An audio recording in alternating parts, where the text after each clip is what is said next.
Actually, I thought it was a drink speaking, or was it... I must promise you, I wrote on the Monday morning in Asia TV. I wrote on Monday morning that the review government and so many people telephoned me and said, what are you drinking? And then I had a Wednesday. So it's not what I thought. Yeah, Bubbles is a great venue for dreaming. Okay, I'd like to call on the next speaker. I'm going to ask Ambiga. Sorry. We need to feed off another microphone. Okay, so Ambiga, could you, your 10 minutes, please. Thank you. Thank you very much. And actually, because he's given a lot of hope, and I think you must always have hope. Change takes time, and I know after the Sheraton move, a lot of people have been very upset. They have also been very upset with the opposition, which seemed to be in a state of inertia. Okay, and nothing seemed to be. Didn't seem to be focused. So everyone is. I have a lot of friends who said to me, "We're not going to go out and vote," because when I say to them, "You must go out and vote," they ask me, "But who should I vote for?" When no one asked me that question before GE15. Now that is something, a reality the opposition has to deal with. And where I agree with Dr. Jayakuma, I agree on a lot of things with Dr. Jayakuma, in fact most things. Where I agree is, in my view, there was not enough self-examination after the Sheraton move by the opposition. Things don't happen by chance. Of course, what was done was a treachery. I'm not going to call it anything else. But those left behind should have done some self-examination. I believe it did occur in certain parties, but it would have been nice to see all of opposition get together and ask the question, why did the Sheraton move happen? How did it happen? If we were strong, would it have happened? So those are the kinds of questions, because you need to do that kind of self-examination before you go into the next elections. And I do agree also that many were taking the easy way of, they're the traitors, not us, it's them. Nothing to do with us. That's easy, but unfortunately not very productive. So what I would say going forward, looking at GE15 is this. I'm not sure where the opposition is. I actually don't care where UMNO is, although it is quite divided, but they have a way of uniting when it comes to power. Make no mistake about that, okay? But where's the opposition? At what state are we in? Sorry, Kate, I have to say this, not because I want to just criticize, but I am genuinely concerned, and I think it can be fixed. So, PH, yes, I mean, they still are on strong grounds. They have very experienced MPs, but people are looking for something new, something different, a new message. Don't give us the same message. A new message, something that is really going to make people sit up and say, I'm going to leave the comfort of my home on election day and go out and vote, no matter what it takes. So that's what we're looking for. Not same old, same old. Right now, we're getting same old, same old. And that's why I think people like Citi are a breath of fresh air. They're bringing something new to the table. They're shaking things up, right? People in Batu will go out and vote, I can tell you, because they've got these choices. It may not be very good for the result ultimately, but it doesn't matter. So, this is what we're looking for PH. Not the same old, tired and worn out, statements. Arrogant, lack of humility as well, by the way.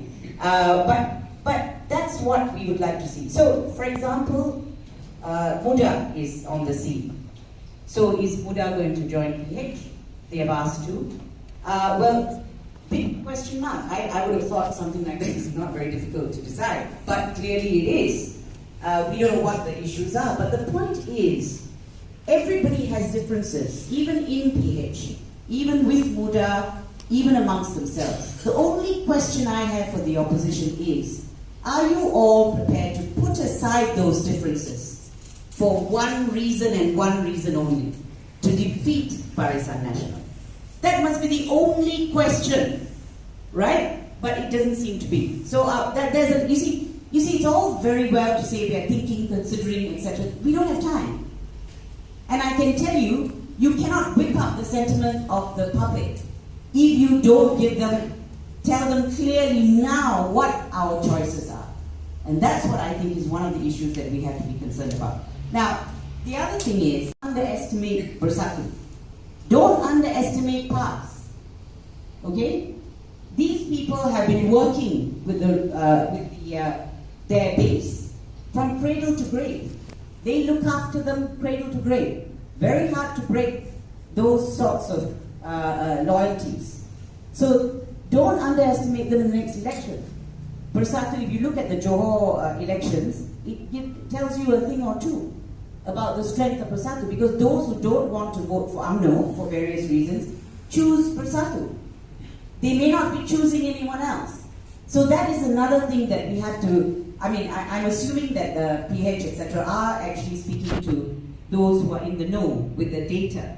But I think we cannot underestimate the other side, let me tell you. Now, the other thing is this, it's everything. We would be so successful if we had been tough on corruption from day one. Look at our MACC. Look at what is going on. Scandal after scandal after scandal. And you know what the problem is? Because there are so many, people are getting too used to it. And they don't think there's anything wrong. But that's what is killing us in every aspect of our lives. And unless the parties have a tough stand on corruption, and thank God PH was in government when the charges were brought.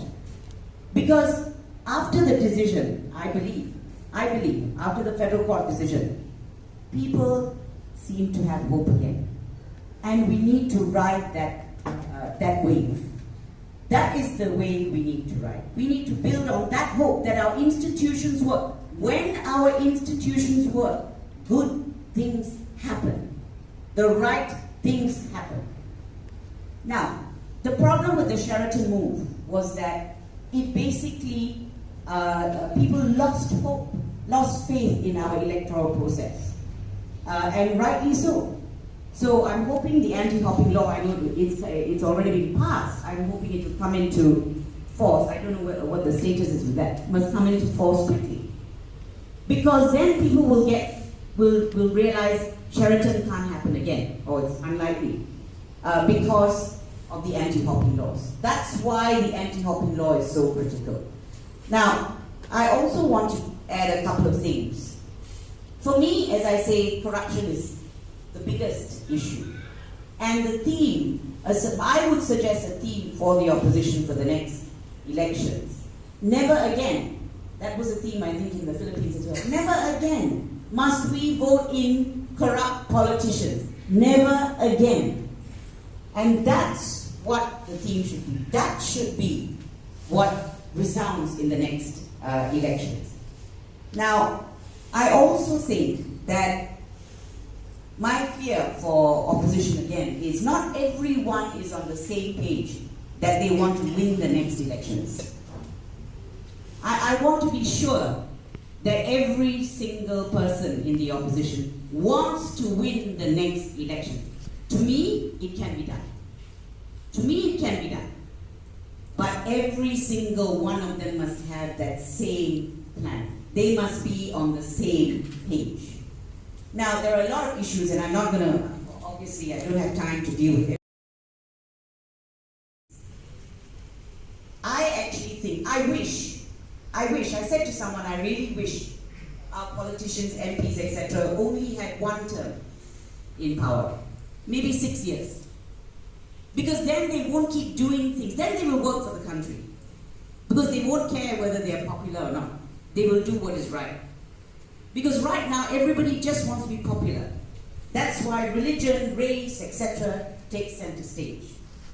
And of course, I have another lot of things to say about race and religion, because I think they're playing a very dangerous game. And we're getting too used to people saying racist, making racist and extremist comments and ignoring it. And that is a dangerous trend. We must never allow anyone to get away with that. Ever. We must always call it out. Any kind of extremism. And honestly, Murray, until you wrote that article about Dr. Asri and Hadiawang, I didn't think anyone could be more extreme than Hadiawang, but obviously there are people who are. That's an article you should read. So there are some worrying trends. Those are the actual things going on the ground, okay? But that's something that whoever is in power will have to deal with. They must deal with. Because otherwise it's going to eat away at the fabric of our society. So, I will conclude by saying this. Maybe none of this matters anyway, because maybe with global warming, the planet's going to be destroyed, okay? And I haven't heard a single plan for a climate change by any of the parties. I think Muda has. But nobody else has come up with a concrete plan to deal with climate change. That includes the floods, etc., etc. And we have so many experts actually on climate change. If you're on Twitter and you follow them, there's so many amazing Malaysians who've got solutions to the problems of climate change. Deforestation, extinction of animals. Where's the plan, PH?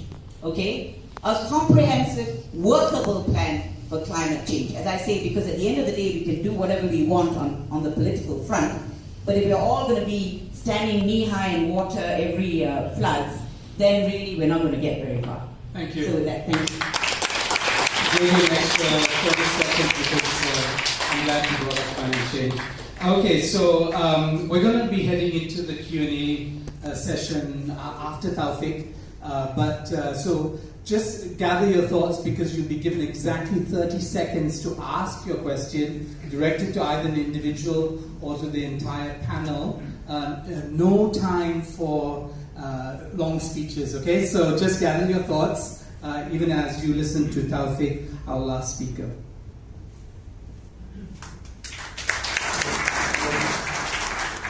Thank you, Sharat. First of all, I'd like to congratulate him with UMNO and Bersatu, and now he's doing it with Pejuang. Now, this is the reason why his darkness is casting a pall over the whole political landscape. And I had a fight with GE15 before the general elections on why they should not give support to Mahathir and Mahyudin, because I said these two characters are not fit to fight Najib because they are the two, they're just as corrupt as Najib. And it will be a very happy day for me when I see Mahathir and Mahyudin in court as well.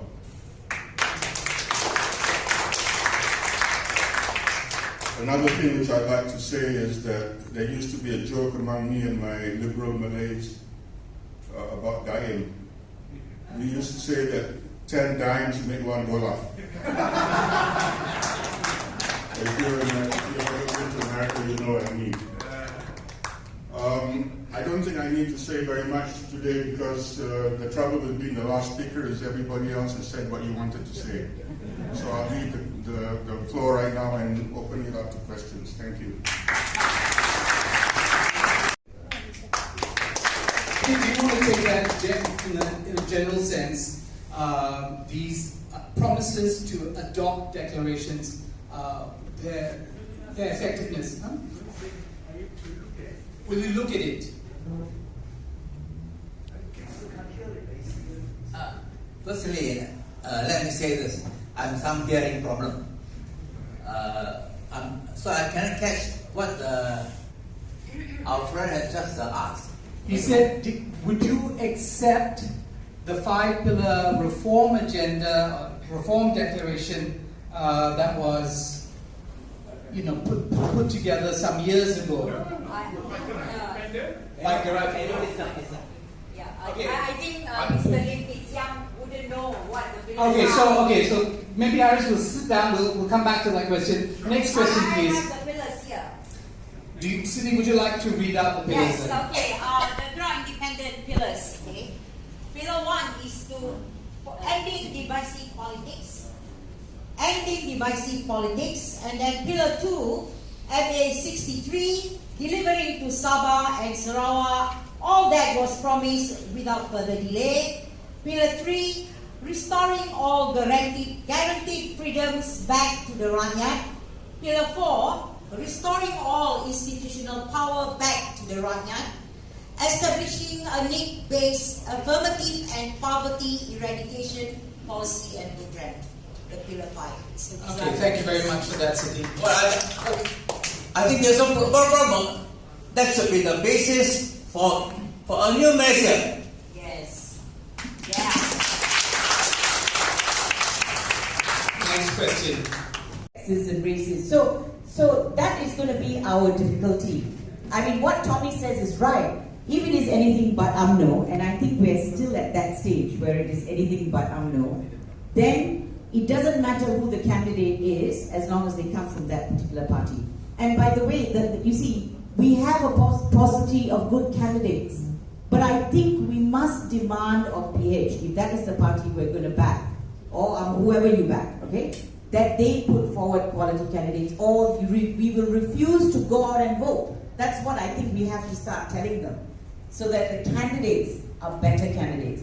You see, but unfortunately, the reality is, time-wise, for the next elections, if it is not UMNO, if the team is anyone but UMNO, then you've got to be prepared to vote for candidates, whoever they put up. All right, according to the party. That's the thing. I would have difficulty voting. I'm very lucky. I have Hannah Yeo in my constituency, and I will vote for her anytime. All right. So, but I think there is no harm in us now demanding the opposition put up good candidates if they want our support. There's no harm in that. Okay, so can everybody put up their hands again so the person holding the mic knows who you are, and then she can also give a sense of priority to who's put up their answers. Everybody will get a chance. You don't have to stand up. Yes, the mic will come to you. So Thank you. Sit down. My name is John, and I work in government service.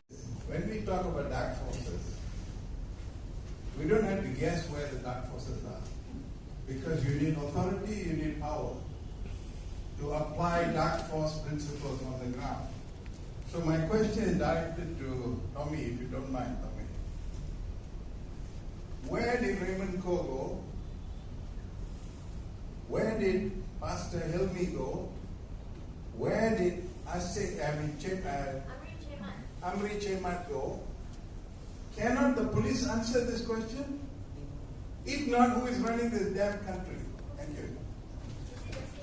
Tommy, do you want to take that question?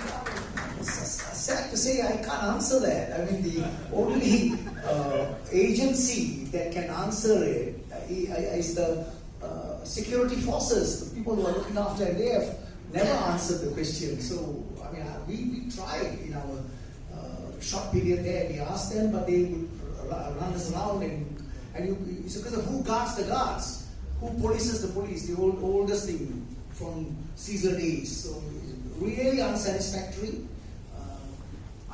As someone who follows the movement of cases which are related to religion, okay, I have seen a High Court judge actually decided, which is not following the Constitution, and now it's under appeal, the Sisters in Islam case. What I see is that with cases related to Islam, there is a massive problem when we are handling it. Okay? But when it comes to corporate matters and things like that, and a constitutional matter, it's okay. We have really strong judges. But what I fear is the next generation of judges. Currently, I would say that we have really good judges on the FX court, yeah. But what I fear is the future. Now you have to understand, the new blood will come in, and this new blood, what sort of education they've had, what sort of background they've had. Now you have to remember that all the new people